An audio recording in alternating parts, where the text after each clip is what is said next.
Hello everyone, আসসালামু আলাইকুম। This is me Mahmuda from Mahmuda's daily blog. এতক্ষণে তোমরা যারা বোঝার তারা কিন্তু অবশ্যই বুঝে গিয়েছো আমি আজকে কি বানাচ্ছি। হ্যাঁ, আমি ভর্তা বানাচ্ছি এবং সেই ভর্তার ভিডিওটা তোমাদের সাথে পুরোটাই শেয়ার করব। একটা ফ্রাই প্যানে বেশি করে এরকম কাঁচামরিচ, রসুন আর পেঁয়াজ দিয়ে আমি ভালো করে ভেজে নিব। এখন কেন ভর্তাটা বানাচ্ছি সেটা তোমাদেরকে বলি। আগে তোমাদেরকে ছোট্ট করে একটা পরিচয় করে দিই আমার মেয়ের সাথে। আমার মেয়ে কিন্তু ধানমন্ডির একটা ইংলিশ মিডিয়াম স্কুলের টিচার। আমি স্কুলের নামটা বললাম না। এবং মেয়ের বিয়ে হয়েছে অলমোস্ট প্রায় 5 বছর হবে। 5 বছর ধরে ও এর আগে থেকে জব করছে, তবে কন্টিনিউ করছে জবটা। শ্বশুর বাড়ি আর আমার বাড়ির মাঝখানেই ওর স্কুলটা, তাই মাঝে মাঝে ও স্কুল থেকে দুপুরে আমার বাসায় চলে আসে ছুটির পরে, আর ম্যাক্সিমাম টাইমই তো শ্বশুর বাড়িতেই থাকে। আর জুন জুলাইতে কিন্তু ইংলিশ মিডিয়াম স্কুলগুলোর বছর শেষ থাকে। ওদের ফাইনাল এক্সাম হয়ে গিয়েছে, টিচাররা সবাই সবার কপি চেক করে তারপরে রিপোর্ট কার্ড বানিয়ে তারপর তাদের একটা ছুটি থাকবে টিচারদের। তো আজকে লাস্ট ক্লাস, ওরা টিচাররা পার্টি করবে, সবাই সবার মতো বাসা থেকে খাবার নিয়ে আসবে। এটা ওয়ান ডিশ পার্টির মতো করবে। আর আমার মেয়েকে বলেছে যে ভর্তা নিয়ে আসতে। তো কালকে যেহেতু আমার বাসায় আসছে, আমার বাসা থেকে সকালে ওর স্কুলে যাবে, সেহেতু সে আমাকে বলছিল যে মামি তুমি কি আমাকে একটু ভর্তা বানিয়ে দিতে পারবা।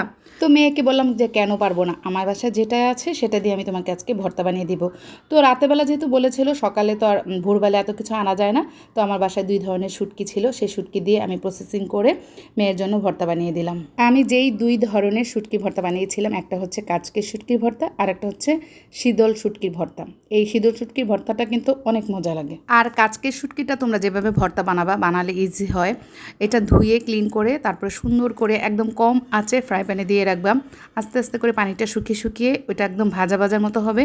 যখন দেখবা শুটকিটা ধরলে হাত দিয়ে একটু চাপ দিলে ভেঙে যায়, মচমচ করে, তখন তুমি ওটা নামিয়ে নিবা। এরপর কিন্তু একদম শুকনো পাটার মধ্যে যাতে পানি না থাকে, তখন ওই শুটকিগুলো দিয়ে জাস্ট একটা বাটা দিবা, একদম পেস্টের মতো গুঁড়া হয়ে যাবে। কিংবা তুমি ব্লেন্ডারেও যদি ব্লেন্ড করো তাহলে একদম মিহি গুঁড়া হয়ে যাবে। তারপর যে আমি রসুন, কাঁচামরিচ আর পেঁয়াজ যেভাবে করে ভেজে নিয়েছি, অনেক সুন্দর করে ভাজার পরে তুমি সেটাকে বেটে পেস্ট করে নিবা যেরকম করে। তারপর এই গুঁড়োটার মধ্যে মিক্সড করে নিবা, দেখবো অনেক মজাদার একটা শুটকি ভর্তা হয়ে যাবে। আমি এভাবে করে ভর্তা বানাই। আর ভর্তার মজা কিন্তু রসুনটা একটু বেশি দিবা সবসময় শুটকির ভর্তার মধ্যে। তবে ভর্তা বানাতে কিন্তু অনেক কষ্ট লাগে, এটা সত্য কথা। ভর্তা যখন বানানো হয় রান্না করে, তখন ঘেমে একদম ছিপছিপ করে শরীর। কাচকের শুটকি হয়ে গিয়েছে, আর আমি যে ভেজে রেখেছি শীতল শুটকিটা, সেটার মধ্যে কিন্তু একটু ধনেপাতাও দিয়েছি।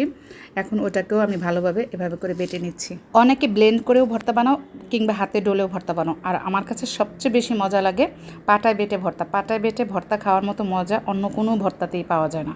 এখন যখন আমি ভয়েস দিচ্ছি, তখন আমার দেখে মনে হচ্ছে কি জানো, যদি এখন একটু ভাত থাকতো গরম গরম, তাহলে কিন্তু আমি এই ভর্তাটা উঠানোর পর পাটায় ভর্তার সাথে ভাত মেখে তারপর খেয়ে নিতাম।